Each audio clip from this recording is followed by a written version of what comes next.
Yep, you were saying this is what, house flipping 101? So for me, if you're going to get into rehabbing, you want to find something you can finish a project. This one is going to be pretty simple. There's no foundation issues. A roof there's really very little that you can mess up on this house or that you've got to do anything major to. It's all cosmetics for the most part. So this is a really good deal. 51 grand is what we paid for it.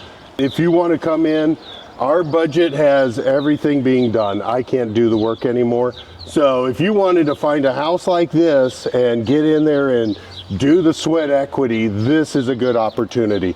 Getting into an older home and you take a bathroom floor out, you find the structure is gone. How many floors around here, a 100-year-old house often has 2 inches of concrete suspended. Exactly. And the joists have been chopped up, it's rotted, and it's shocking they haven't fallen through yet. Do you find that, Brandon? Of course. That is common. You're not going to have that problem here. And when you find that, it's not an easy thing to fix if you don't know what you're doing. So these are the kinds of things you can get in. It would be hard to lose money on this deal. Wouldn't you agree, Brandon? I definitely agree. With the little knowledge of this neighborhood, this house. Exactly, yep. It sits on a slab, no basement, everything on level, and basically cosmetic.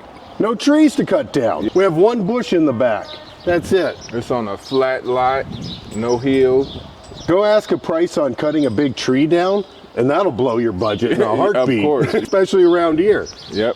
I've spent a lot of money taking down a lot of trees. And that's something you can do. It's going to maintain your house better.